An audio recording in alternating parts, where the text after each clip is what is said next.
Hello everyone, welcome back. Dom here, and in this video I'm going to address a question that comes up all the time. In this video I'm going to give you 7 reasons why it might be that you cannot get your song to sound as loud as you'd want to, as loud as a professional release that's out there. So let's get started.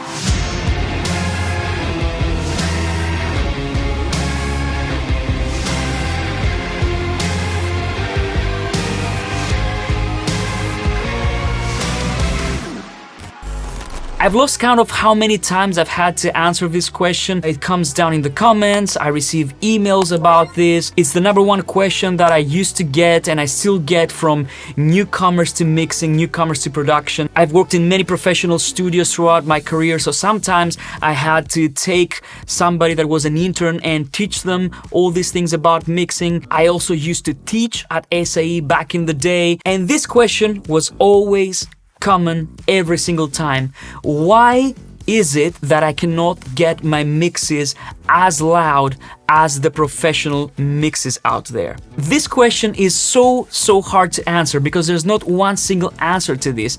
There might be quite a few different reasons why you can't get your mixes to sound loud as you'd want. And I'm not talking about loudness wars here, I'm talking about loud to the point that it actually works for your song, for your track, right? Because loudness wars is a completely different topic, maybe for another video. So, reason #1, and this is, in my opinion, one of the most important reasons why people get it wrong when they're mixing, and this is poor gain staging.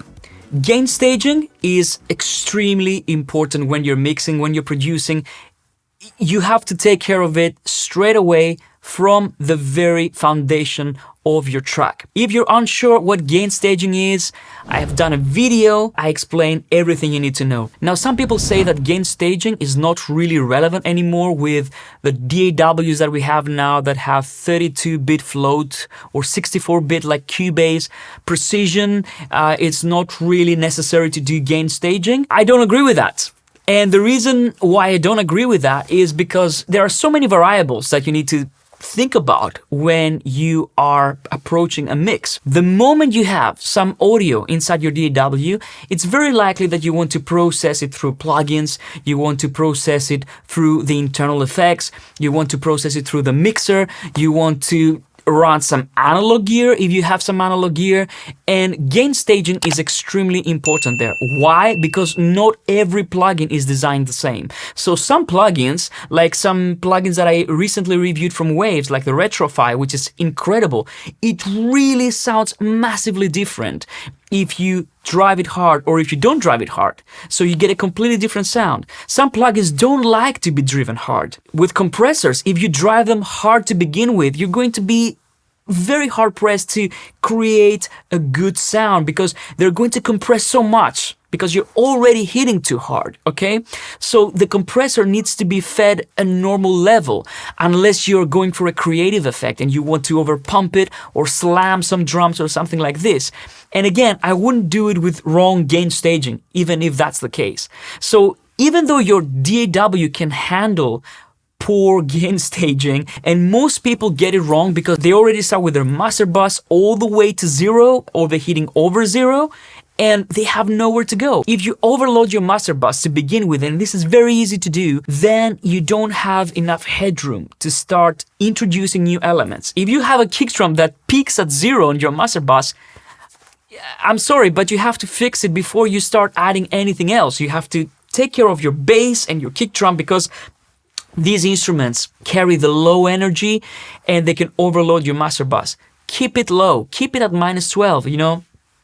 Do all the things that I said in this video basically. And trust me, you're going to have a much cleaner sound and then you'll be able to get louder. But I'm not going to dive more into gain staging because I've done a video, so feel free to check it out. I'm going to go to reason #2 now, and this is poor sound selection. And this is more important for producers. Granted, if you're a mixing engineer, you don't have control over what element and what sounds you have in a mix. But when you're a producer, this is where you have to decide, make hard decisions. And when you're selecting your sounds, make sure that your sounds are selected very carefully, especially the really important sounds. For example, kick drums, snares, bass, your vocals, of course. What kind of microphone do you use for the vocals? What kind of preamp do you use for your vocals?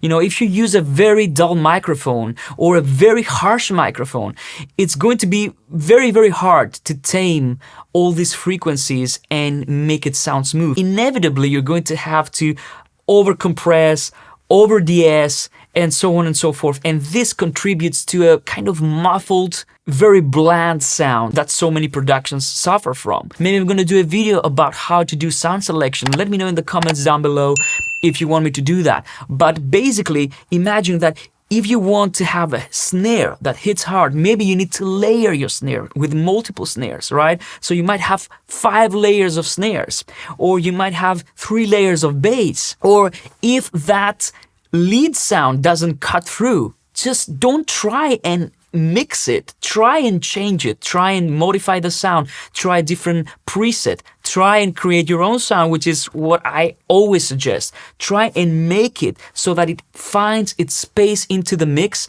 it finds its space into the frequency spectrum, and it doesn't fight with everything else. And that's another aspect of poor sound selection. Many people use many different sounds, and what they do is they have a bass and then they have a massive arpeggiator, and the arpeggiator has too much low end that needs to be taken out, or the sound needs to be changed in order to fit that bass, or in order to fit that kick drum, or in order to complement this vocal. So choose your sounds very carefully. I guarantee you, if you're a producer and you choose your sounds carefully to begin with, you're going to have to do minimal work when it comes to mixing, because the sound is going to be there. If you find that some sounds clash with each other, change the sound. This is one of the things that I learned the hard way when I started producing music. I was trying different presets, and then I was realizing that, oh, this doesn't work. Let's try the next one. That doesn't work. Okay, what about this one? That doesn't work. And in the end, I was just settling because I was getting tired. I was settling for a preset that didn't work so well. And then I was trying to fix it in the mix because I was really in a hurry to go to the next stage and finish the track. That never works. That never worked for me, and maybe it works for you, but for me, it's all about crafting the sound first and then worrying about the mixing. If you craft the sound first and you make sure that the sounds don't fight with each other, mixing is going to be a breeze, mastering is going to be much easier. Reason number 3 is being way too conservative. Now, this is completely opposite to my first point. You know, I'm talking about gain staging, I'm talking about doing everything by the book like you are on an analog console. It doesn't necessarily have to be like that, but this is a good starting point. I wouldn't defy this rule. You know, break the rules, but when you know when to break them, right? But being too conservative is also something that might prevent you from getting a louder, punchier sound. I get a lot of comments sometimes, and I see that other people get the same comments when they do reviews of plugins, like, oh yeah, there was a slight increase in gain, there's 1 dB, oh, you should level match. Okay, I get it. You know, you should level match when you're trying a plugin if you want to be completely scientific about it. But some people think that this is what you do when you're mixing. And I have mixed for many years professionally. That's how I make my living. It's not that I'm doing YouTube. YouTube is not my main profession. I do production, mixing, mastering, and I produce music, I write music, and I do sound design. Whenever you mix, you never think, oh, I'm not gain matching. You don't gain match. That's not the norm when you're mixing, you know? You want to make the right decision so that you don't have to level match. Does it make sense? I don't know how else to say it.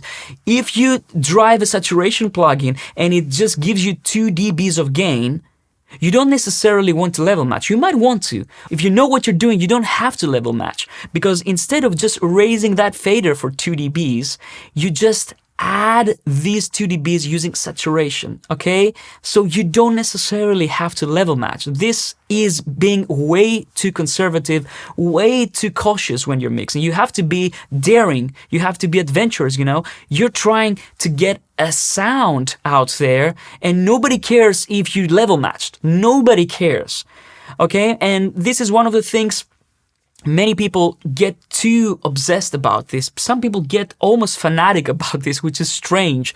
But I'm gonna say one thing. I remember Chris Lord Alge came out a few years ago and he showed how he does some of his mixing tricks. And part of his sound was overloading some plugins, like just crank it up. So argue with that.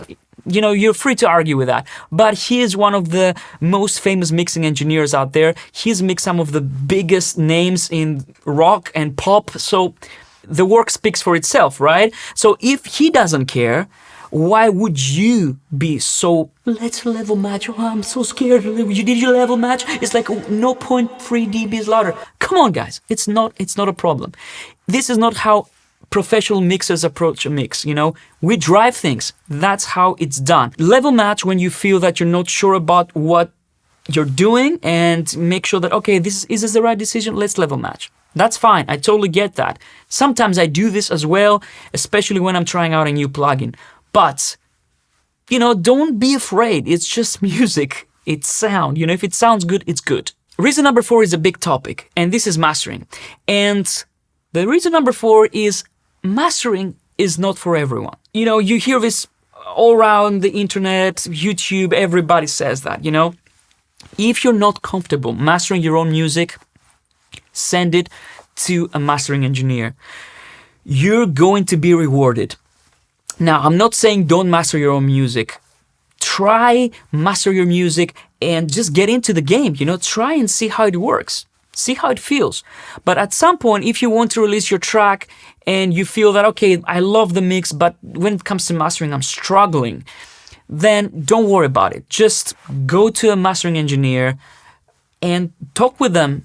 Say what your goals are. Maybe they can guide you and say, okay, look, maybe you want to modify your mix like this so that we have more room to work with when it comes to mastering. That's what I always do with my clients. When they send me a mix, I never go like, yeah, sure, cool, let's master it. No, if I find that something's wrong, I immediately email them, say, okay, look, we can master it like this, but if you did this and this and that in the mixing stage, it would be so much better. And even this piece of information that a mastering engineer can give you, these mixing tips, you know, it's invaluable. It might be worth more than the actual fee for the mastering itself. Does that make sense? You know, sometimes we think, oh, you know, I don't want to pay a mastering engineer to do this, but it might be the only way for you because, like I said, mastering is not for everyone. If you're going to do all this work and at the final stage you mess it up, then what's the point, you know? I think that nowadays mastering can be quite affordable. And, you know, you can actually get some really good info along the way. You can get a nice tip. You know what? Your kick drum and the bass doesn't work well. Maybe you could try and do this. Sometimes I even give suggestions for plugins when people come to me for mastering. I say, look, I like what you've done, but maybe the kick drum and the bass, they need to be sidechain. Or maybe you can add track spacer to this, you know, this plugin or that plugin. So don't underestimate this. If you're not sure, if you don't feel confident, try and do a mastering version on your own. And then if you feel that, okay, I've done whatever I could, let's see what a mastering engineer can do for me. I think that's the best way to go. Reason number 5, and this is super huge, super huge. And this is that you haven't taken care of your mid-range. Now, when it comes to loudness, it's not about LUFS, it's not about how much you drive your limiter. This is, of course, very relevant. But one of the most important things is the mid-range, you know, the mid-frequencies. And many people take care of their low end first. They think it's the hardest thing to mix.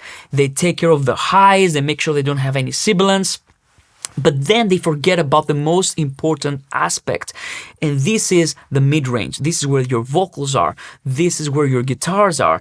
This is all the melodies live in the mid-range. And mid-range is really hard to work with because it's such a dense range of frequencies and there are so many things that are fighting there. And the most important one is the vocals. The vocals, you have to make them loud, you have to make them present, you have to make them pop out of the speakers, but you have to also be careful not to make them harsh, not to make them too aggressive to the point that, oh, this hurts my ears, you know? So this is one of the most critical things to get right. And I always suggest, always have a reference track when you're mixing see how a professionally released track sounds like, and listen to the mid-range before anything else. Leave the bass alone. Don't worry about the bass. Don't worry about, like, the top end is a little bit more manageable. But the mid-range, listen to the mid-range very carefully. You will find that a lot of vocals these days, especially with pop music and rock and trap, they have a lot of distortion. There's a lot of, harmonics going on. There's a lot of saturation there. But it's done in a way that it doesn't really offend you, but it gives you this kind of density in the mid-range that you need to perceive, and that's the most important thing, to perceive the track as loud. Because if you have too much low end, too much top end, you won't perceive the track loud no matter what you do, no matter how much you try with your limiters. And, some people saturate the converters. I also do that. Lots of tricks to make something loud. But this is the last bit. If your mid-range isn't right, you can't fix this in mastering. You have to fix it in the production and in mixing. Mastering can actually add some really cool things. There are quite a few secrets to make things loud, and maybe I'm gonna make a video about this at some point.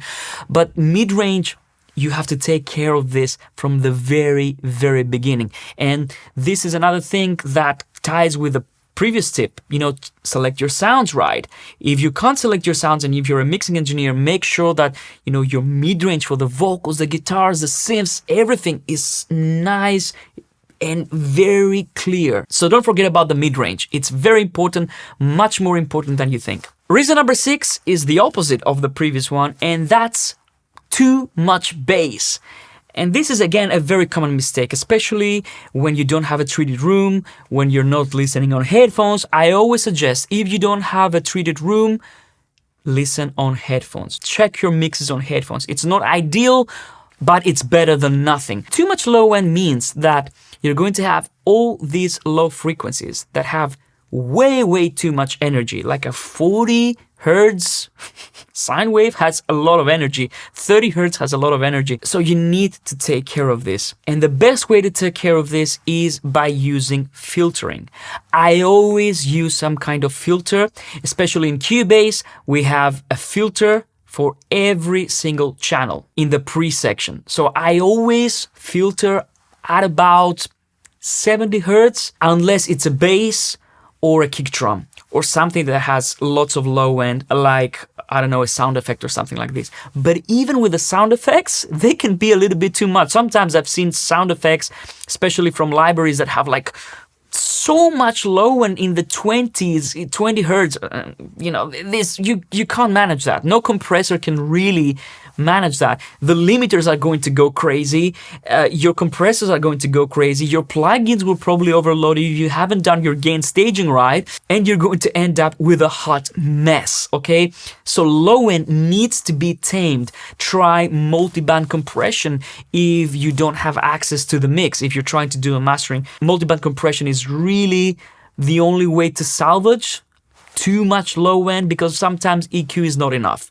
Dynamic EQ is also a very good way to tame some offending frequencies, especially if you have a bass line, for example, that is not even and there are jumping notes and all these things. I would also suggest that you use an analyzer. Supervision is incredibly good in Cubase. It gives you a very good representation of your frequencies and the graph, and you can see if you have too much low end. Another great tool is from Isotope. It's called Tonal Balance Control. This gives you a nice overview of your mix as well. So when you have too much low end, it will tell you. But if you filter all your channels that don't need this low end rumble, you have a good starting point. Then all you need to take care of is the kick drum and the bass, and basically only the instruments that actually have meaningful low end. And then you can isolate those and make sure that they have a good balance. And of course that your low end doesn't overpower the mid-range. We're not looking for a Beats headphones mix here. You need to make sure that things are balanced. And if the low end is right, you will still have good low end, big thunderous low end. But if it's too much, then there's no way you can get loud. There's no way you can get loud. If you leave all your channels unfiltered, all this low end rumble is going to build up, and it's going to end up in your master bus. And then there's not much you can do. It's really, and even if you add a filter on your master bus, it's not enough. You're going to have other problems there. So I would always suggest you take care of your low end before you get to the master bus, before you get to the compressors, before you get to the saturators.